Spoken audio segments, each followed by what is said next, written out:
Hello again. It is time for episode 81 of the Long Only Podcast. Gerry, how you doing? I was going to say I'm Gerry, but you already said that. I'm well. And you're Gerry. And I am Gerry. You're well and you're Gerry. I'm Doug. And Gerry, we continue our march towards finding the perfect background for me. So Doug is in our Hall of Fame right now. Those of you who have really good eyes can see there is a Harvard University degree in the background. That is not Doug's or mine's, or Doug's or mine. I don't want the Harvard degree right now. So right now, yeah, we thought about hiding that, but then I said, no, that's from another era. What makes it even harder, though, today is next to him is a Harvard seal for the MBA that our namesake Dick Taylor earned at Harvard. And it says Veritas. And I am saying, is it possible today to put Veritas and Harvard in the same sentence? For those of you that don't know Latin, what does Veritas mean, Doug? Truth. All right. We'll leave that alone. Just check the headlines. You know what we're talking about. If you have been asleep for the last few days, you're going to have to go back and look at the headlines from yesterday or the day before. Ivy League degrees aren't worth what they were 3 months ago. And 3 months ago, they weren't worth what they were worth 20 years ago. So, well, and considering that, I think that degree is from 1950 something. So, yeah, definitely isn't worth what it was worth back then. Let's leave it at that. All right. And this week, we're not really going to do a market commentary so much because, those things are only necessary so often. Look at the market, see what it's doing. We're going to talk about suffering this week. Right, Gerry? Great Catholic topic. Yes, suffering. It's all about suffering. There is a suffering component in the market these days, isn't there? This ties into things we've talked about many times, and I'm going to tie it into risk. I think there's this, unfortunately, misunderstood aspect of any kind of an investment, or for that matter, any business endeavor.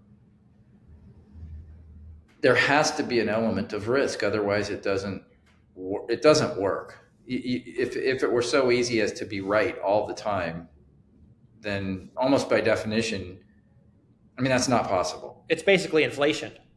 If there's no risk, all it is just the value going up more or less artificially, and it's meaningless.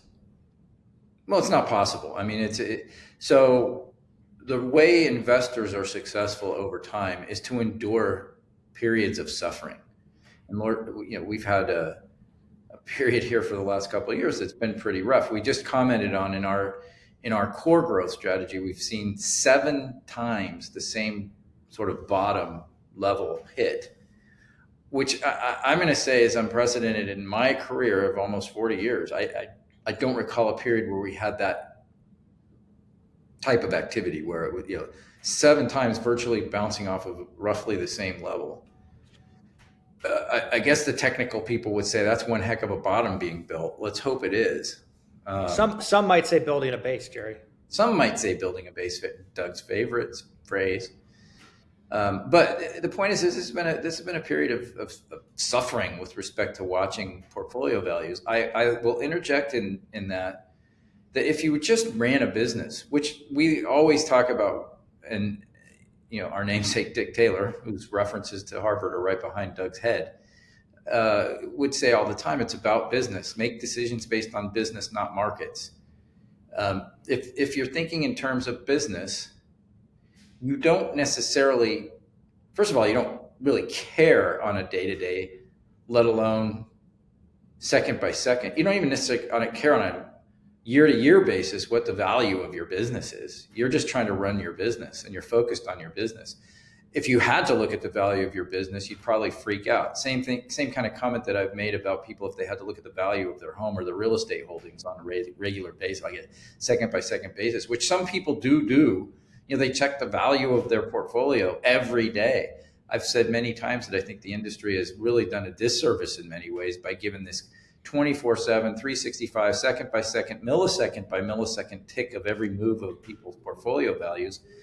Because to reiterate another common phrase or statement we've made is, are you going to let 1% of shareholders value your portfolio at every given moment, or every given day at least?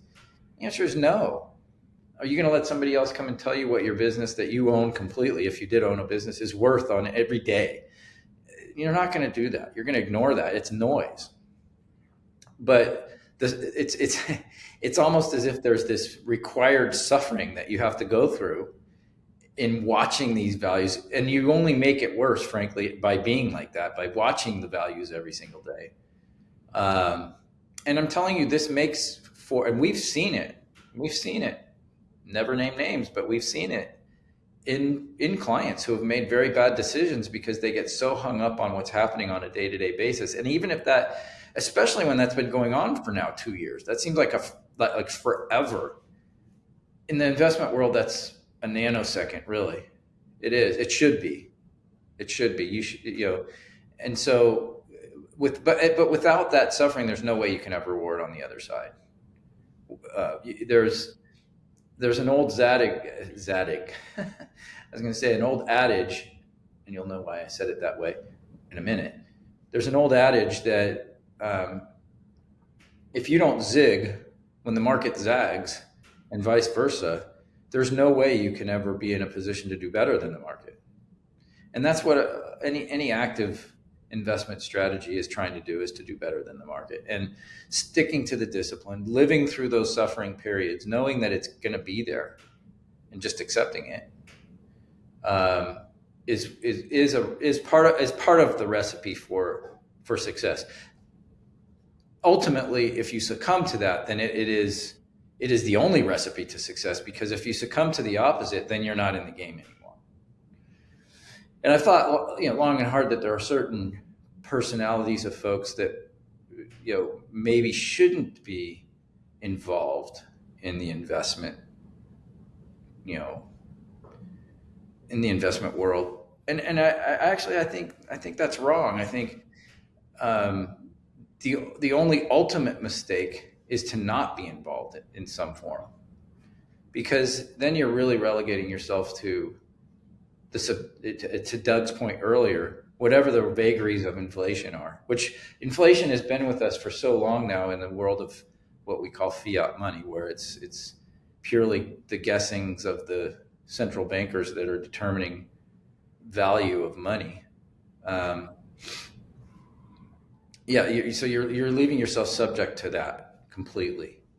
And a great example, and we'll probably need to get into this more, is the happenings in Argentina. Anybody who's paid attention to the big political upheaval that's happened in Argentina, where I think it's safe to say for sure over 80 years, the socialist government there in Argentina has absolutely destroyed the country, and beginning with the destruction of their currency, where inflation has been running like 30 some odd, or 330 some odd percent. 40% of the population lives in poverty. In a country that was once in the top 10 of economies in the world 100 years ago. It was an envy of the world for its vast resources. Just goes to show that just because you have resources doesn't mean that you're going to be successful. Things can be messed up. So, getting off a little bit of the topic of suffering, but without... Some might call it the California of South America. Let's hope not. But without the ability to absorb difficult periods of time, success is virtually impossible. So let's leave it there. I think it's not so much a market related message today, but it is I think a solid message that folks understanding it and adhering to, the way that we would suggest that you live through that, which is to just take a breath, be centered, be still, let these periods pass, be focused on business. You'll come out okay. Actually, I think ultimately you thrive. Constant sunshine makes a desert. So, all right. next up, we are going to do our personal finance tip of the week. Gerry, it's an oldie, but a goodie. Quit buying expensive coffee. I like that. Yeah, this is particularly geared again to young people. We've talked about my favorite savings plan and things like that. We hear a lot with younger people when we say you need to save. I like the rule of thumb: 15% of your gross, outside of 401k, retirement plan type stuff, company sponsored savings plans. 15% of your gross, and I can't possibly do that. Inflation is so bad and it costs so much to live. Yeah, okay. Well, so what are you doing for lunch every day? Go down to the deli, and you spend nowadays like $20-25 for a sandwich, a Coke, and bag of third full chips. You pay $6 for your latte. You start adding that up over, and this isn't something we invented by any means. In fact, someone else, and I can't remember who it was, so I can't give them credit for it, but we're not going to take credit for it. We're just simply repeating something I've heard. Not something we didn't know, but something that I heard recently that I think is worth repeating, that most young people spend so much money on those kinds of ridiculous things. You can make a sandwich for pennies. Go buy the bread, go buy the lunch meat, go buy the cheese, whatever you want, mayonnaise, mustard, pickles, all that stuff, and put a sandwich together for pennies. If you have to have latte, and I will admit I'm a new fan of coffee-based product. I didn't drink coffee for 55 years. And you're late to the game. All of a sudden I developed a taste for it. You spend some money on an espresso machine. They're not cheap, but once you do that, it pays for itself over and over and over again, because it's cheap to make an espresso when you do it yourself. So I think that's something that a lot of young folks, and then take those savings and invest and save it. Use our savings plan to put that money aside. Simple, easy thing that someone can do if they're really paying attention, and you will save hundreds, if not thousands of dollars a year for sure by avoiding those kinds of things. And that's not to say that you don't have your fun and go out and have a lunch every now and then, but not every day. Probably not even every week. Enjoy yourself perhaps on the weekend, and buy yourself an inexpensive dinner somewhere or something like that. Take your girlfriend out on a date that's nice.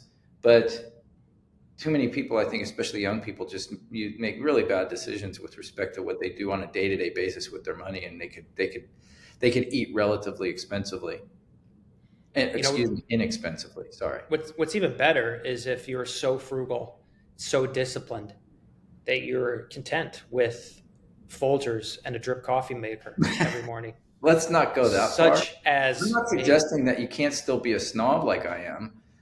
This is one area where I hold complete sway over you. I've bested you. Yeah, I'm definitely not. It's true. I didn't drink coffee until maybe 3 years ago. I like to think I was an influence in that. So you weren't. Well, not at all. I don't know what did it. All of a sudden, it just kind of was like, I kind of like that. But I'm definitely a snob. It's got to be good. I think that coffee is one of the best things to be into, because it's available everywhere, and it makes you feel good, and it's not bad for you. So it's like if someone could wave a wand and take away my bunch of junk in it. Yeah, exactly. It's the junk you put into it. But I'm happy with black coffee. I don't care. So yeah, absolutely. Yeah. All right. Maybe some steamed milk. Steamed milk's okay. One of the purgative aspects of producing your own content is, especially if it's video or audio, is you get to hear and see all your ticks. Like I've said for years that I talk like Bob Newhart on meth. And I've also noticed during all our transitions, I say, all right. So I'm not going to say all right this time. I'm going to say, okay. That should solve it. There you go. Okay. So now we're going to get to our investing topic of the week. And we were going to phrase it one way, but I decided to phrase it another. Because Gerry had an idea, and I said, Gerry, I can do better than that. So the question is, it's investing, because it's going to lead on some investing avenues. But what do I do with all my cash, Gerry? So this is going to cover a potentially wide range of things, 30,000 foot view. And the first place to start is it's something that can kind of be thought of as near cash, depending on what kind of bond it is. But what's a bond? A bond is an IOU. There you go. Okay, next segment. All right, next segment. It is. It's simply an agreement to, if you're the one that's borrowing the money, so you're the issuer of a bond. You're issuing let me rephrase that. If you're the one that's borrowing the money, the lender is issuing you the funds, and you're giving back to them a certificate that tells them that you owe them. They give you $500, and you're writing a note that says, I owe you $500 plus an agreed upon interest payable every 6 months, let's say, with a termination date or a due date of 5 years. And on that 5th year, I'm going to pay whatever interest I owe and the money back. That's a bond. And it can be issued by corporations. It can be issued by municipalities. It can be issued by the federal government. It's called treasury bonds, treasury notes, treasury bills. And that's just a function of the maturity. A bond is a maturity over 10 years. A note is 1 to 10 years. And a bill is less than a year. Leading to what should you do with your cash? Well, assuming this is cash, we're setting aside investment now. This is just the cash portion. If you used my savings and investment plan, it's the half that you're not putting into the long-term investment. You're not putting into your stock mutual fund or whatever. Or for that matter, it could be, well, let's just keep it simple. It's not what you're investing, quote unquote. That should be put in something that is invested in short-term bonds, which are short-term IOUs like treasury bills, which today is it's really the first era since, 90s era.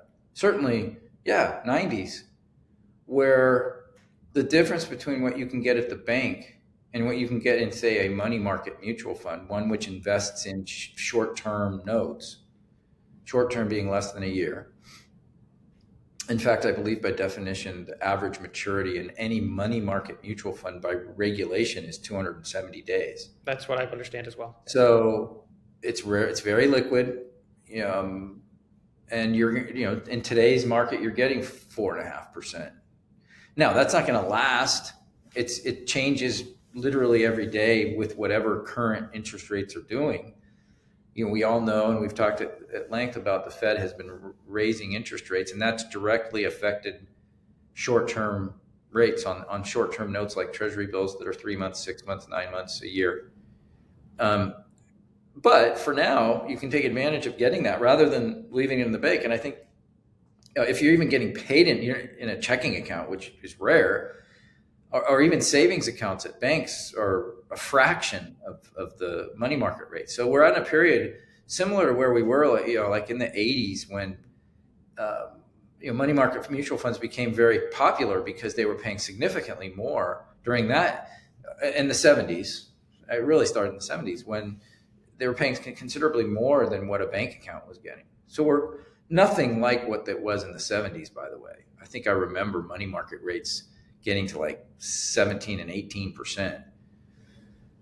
Again, it didn't last, but it was there for a while. And rather than have your money earning virtually zero in a bank, you buy a money market mutual fund, and it's liquid. And frankly, it's largely what grew. I believe Merrill Lynch was the first company to do the money market checking account tied to an actual money market fund, where you could have your checking account set up where it was earning those kinds of rates, and be accessible by check.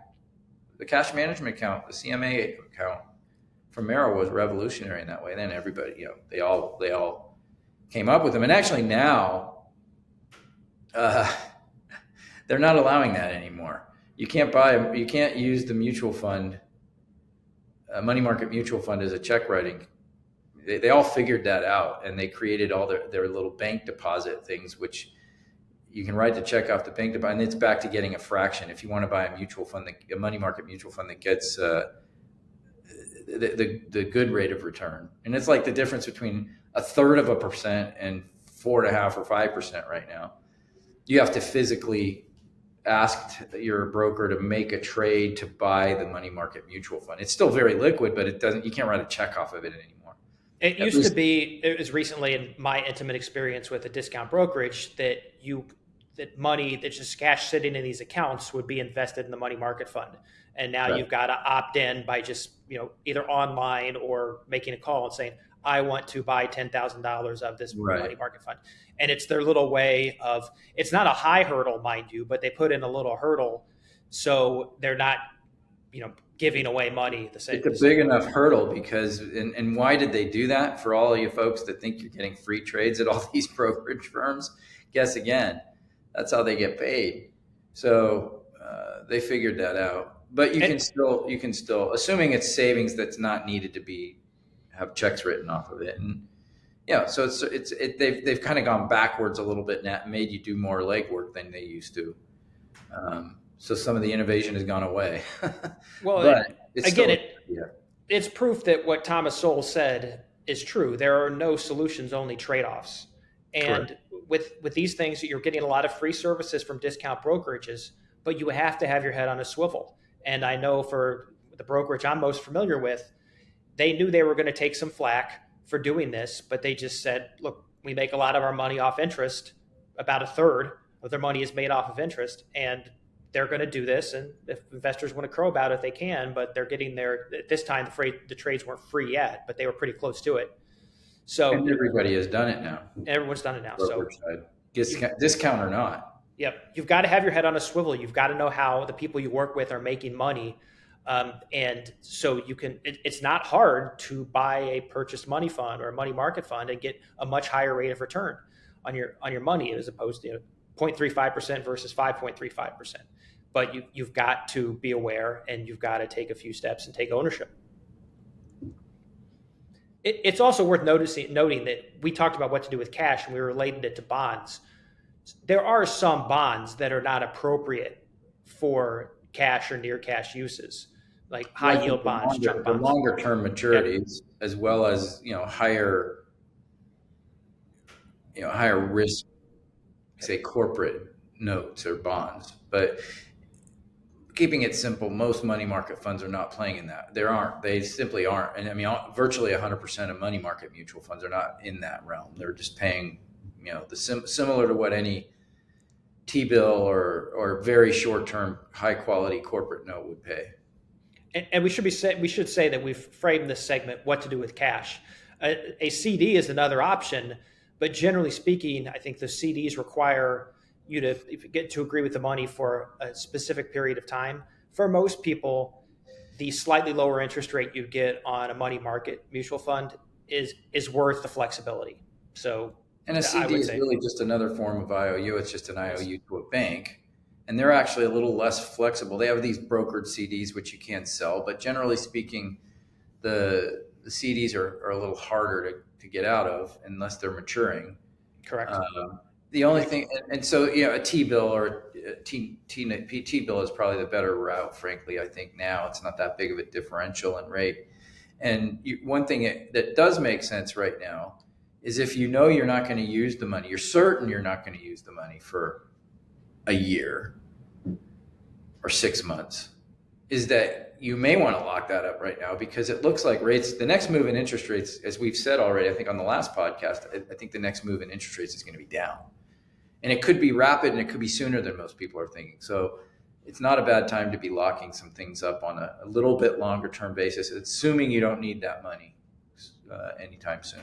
That is one mark in favor of the CDs, because you are locking in that rate. Although I might add, especially if it's a T-bill and you're buying a year and we're right on the interest rates, you'll be able to sell it if you needed the money and make a little bit of money, because as rates go down, those even a 1-year bill will have a little increase. All right. So that covers it on what to do with your cash. And I just said, all right, again. But my Matthew McConaughey impersonation continues. No, you are not Matthew McConaughey. No, I'm not. Gerry, do you have anything that you want to say in closing? No. All right. So let's end it there. I think this is episode 81. Thanks for joining us. Check us out on YouTube. If you're listening to our podcast via iTunes or something like that, you can go see us if you want to. I don't know why you want to, but you can. It's certainly an option there. And TaylorFrigon.invest on Instagram, and of course, TaylorFrigon.com if you want to find out more about our firm and what we do. And if you want to look up our mutual fund, it's TFCGX, Taylor Frigon Core Growth Fund. Until next week, I'm Doug. I'm Gerry. And I hope to see you again on the Long Only Podcast. Thank you for joining us.